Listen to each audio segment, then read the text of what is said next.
Good morning, good morning, good morning. Thank you for tuning in to another Morning Breakthrough with Coco, helping you undo so God can do. Let us be thankful for another day not promised, but indeed graciously granted. Y'all, I don't know how y'all feel, but I am so glad we are finally in week 10 of this 10-week series where I've been teaching from the book Think Differently by James MacDonald. And I know that a couple of you have been able to actually get the book. And for those that you haven't or want to get the book for a more in depth study, then I do know that I think you can find it on Amazon. So we have come a long way with this Think Differently series, and I just truly, truly pray. I know that some of you have been here since the beginning, some have come in the middle, some have come in on the end part, and that's okay. But I pray that, especially for those of you who have been here the whole time, are getting something from this, and that you are truly doing not only just taking in the information, but also applying it where you can to your life. Good morning, Anterica. So, um, so again, we are in week 10. And this week we are talking about how to renew your mind. Good morning, Angela.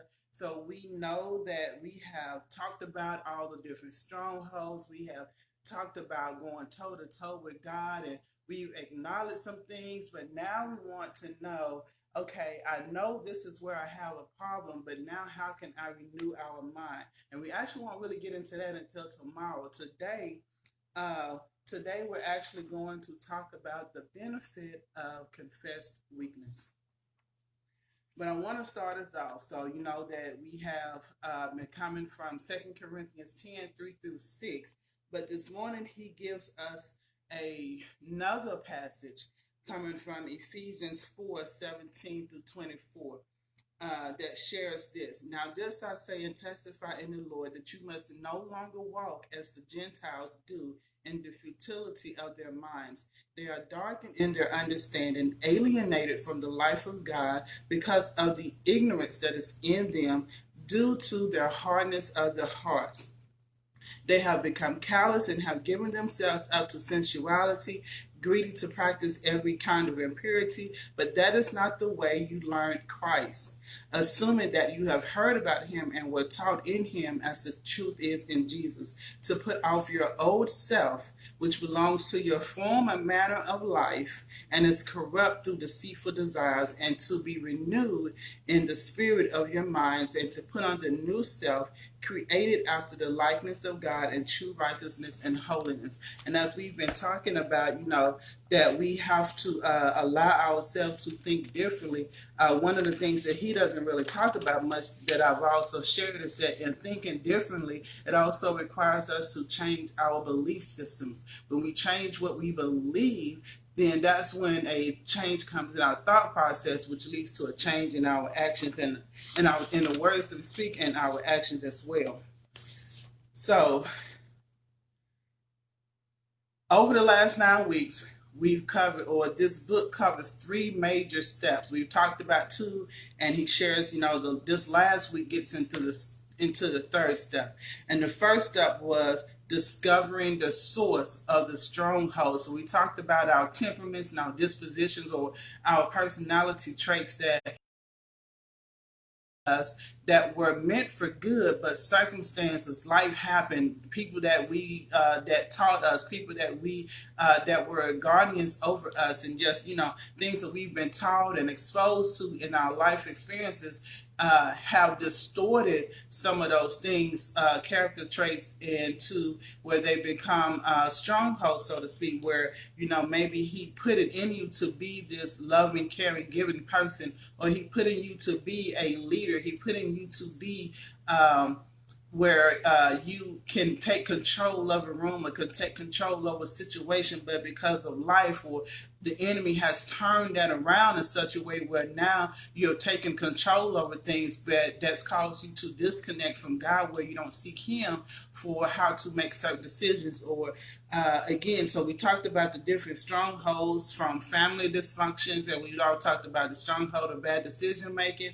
And the next step He gives us is how we went to the crisis of changing our thinking, and that's what we actually covered the last week or two, as far as going to the crisis, whereas we have acknowledged the stronghold, started making steps to do better to conquer that stronghold, but then something triggered us into a relapse. And we talked about how now that we were going through the process of a change, of a transformation, but something happened that knocked us off our path. So now we have to go back to that crisis of the stronghold and consider, okay, what just tripped me up? Where did I go wrong? What do I need to remove to make it better? So this week, we're talking about living moment by moment, the details of actually thinking differently and actually renewing our mind. So as I shared this morning, we're talking about the benefit of confessed. I'm trying to share this right quick. The benefit of confessed weakness.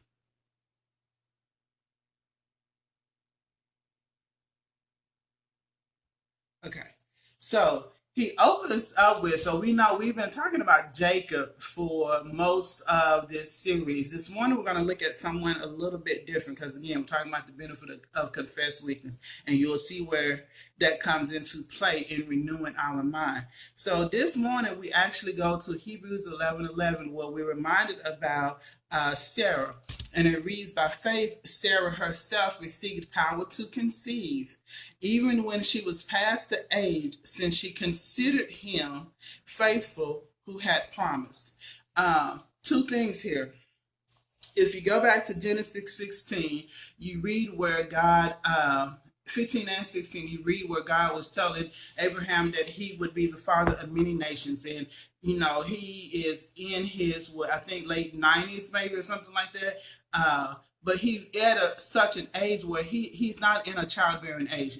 Neither him nor Sarai at that time, because I think this is before her name changed. But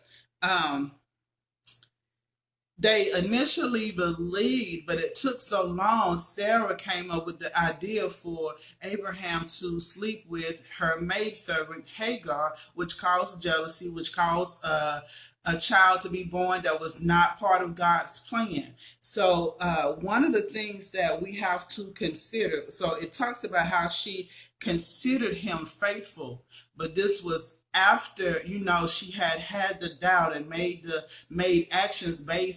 decisions based on that doubt. So we can kind of see the strongholds even in her life that she dealt with, as far as especially with the stronghold of bad decision making, or the stronghold of being impatient.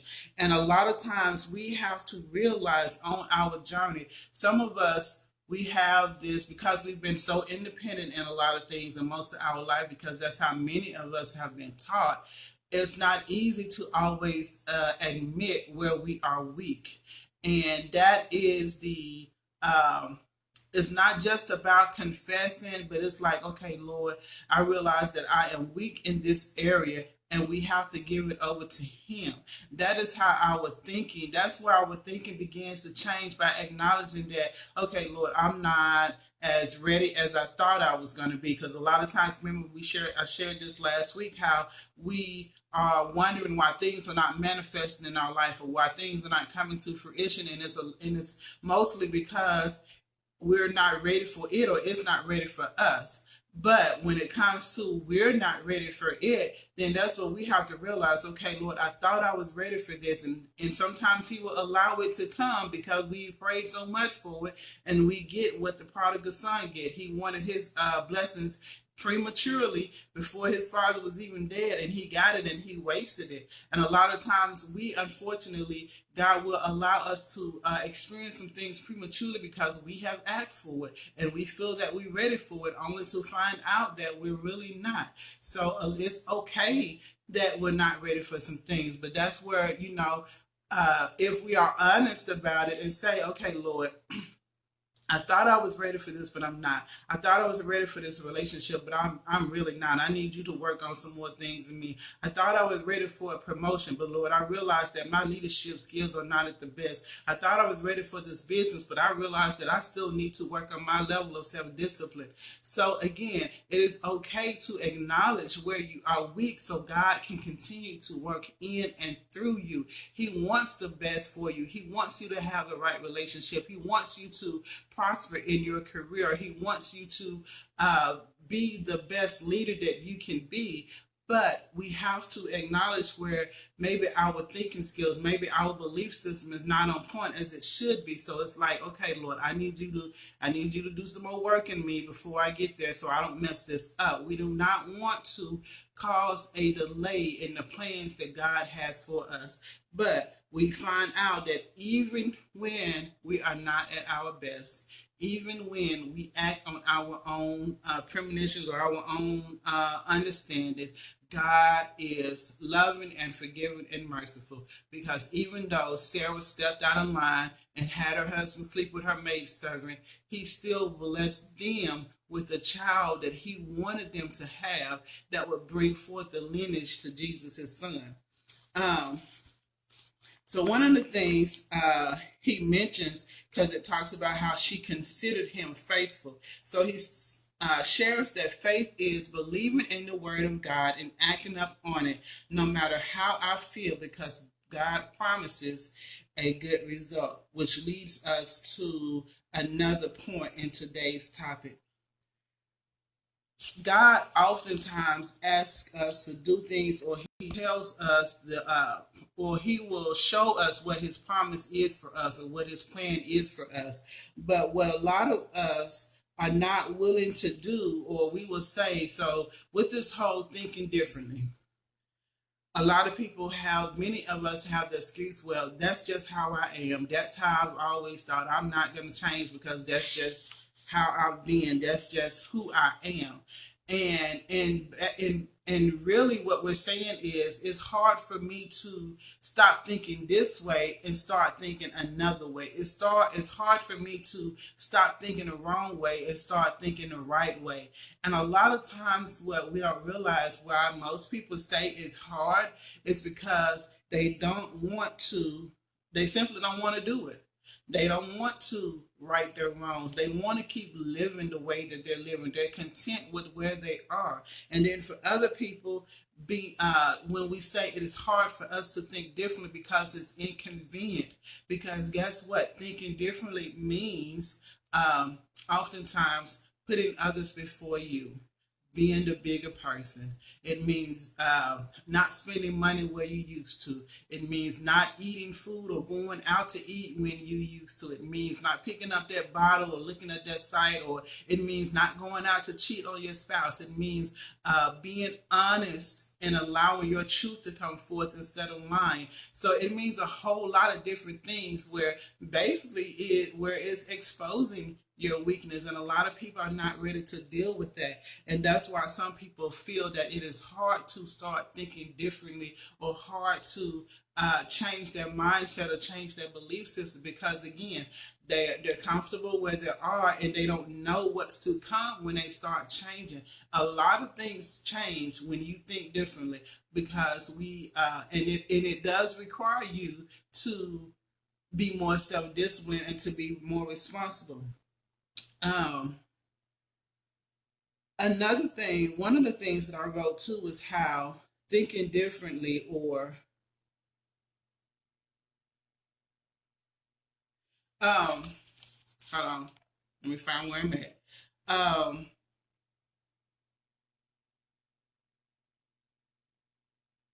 One of the things that came to mind when I was reading about Sarah and Abraham, sometimes God likes to test where our alliance lies, as far as the giver versus the gift. So a lot of times he does not, he looks at how he has to test us as far as when he gives us something or allows us something into our life, are we at a point where when we receive it that we will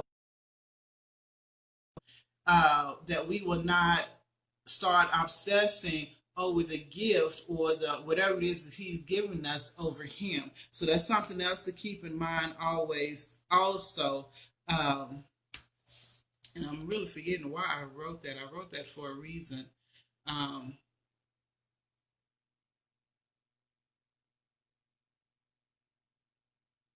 I'm not sure, but I wrote that for a reason. But just know that thinking differently requires different responsibilities. So, um, as I've shared, even with Sarah and Abraham, even with Jacob and his family, it doesn't matter how far along we come on a journey, and it doesn't matter how many times we fall. It's about how long we stay down, and how we allow ourselves to get back up. So, one question for you to consider for yourself: when, not if, but when you fall, how will you get back up and keep moving? And this is where renewing your mind comes into play. We talked about, okay, I've identified where I'm weak at. What can I do differently? What do I need to change about my belief system? What do I need to change about my thought system so that I can now start moving forward the right way? And again, it doesn't matter how many times you fall, it's how you get back up, how you bounce back, how you recoup from the mistake or from the sin. Um, the last thing he notes is so throughout this series, we've been saying nothing is different until you think differently. But today, we're changing that to everything is different when you think differently. Everything is different when you think differently. When you start seeing God in a different way, when you start seeing how he truly loves you, when you start understanding who he is to you, then you start realizing, okay, I can trust him. I can depend on him. I can rely on him. He really does want the best for me. You will see things shift in a major way in your life. So, one of the last question he asked that I'll pose to you this morning: if today was your last day, about what things would you have to admit God still has a lot of in you to demolish strongholds? So, just to rephrase that, if today was your last day, what would you present to God that he still needs to work on you with? What strongholds does he still need to deal with you with? So, maybe it is just, you know, Lord, help me to think differently about my family. Help me to think differently about the people I work with. Help me to think differently about the church I go to. Help me to think differently about those in government positions and the president and different government officials. Help me to think differently about how I even see you. So where are some areas in your life that you realize that you still have not quite surrendered to God? So again, the benefit of confessed weakness is you now allow God to take over you. Let him know, like, Lord, I'm weak in this, and he will come in. That's why you also have the Holy Spirit to guide you, to teach you, to help you grow and move forward, because he cares for your well-being. He cares for you to walk in your purpose. So the benefit of confessed weakness is you prevent delays. You allow God to come in and just work in and through you. You lay down at his feet. You allow yourself to be purified and cleansed and purged so that the better you can now come out. But again, the benefit of confessing your weakness is so God can start coming in and doing what he has to do. And the sooner we do that, the sooner God can come in, and the sooner we get to that promised land, or the other side of where we want to be. So with that being said, thank you for tuning in to another Morning Breakthrough with Coco, helping you undo so God can do. Be safe, stay safe, and remember to be a blessing to someone else. Love y'all. Thanks.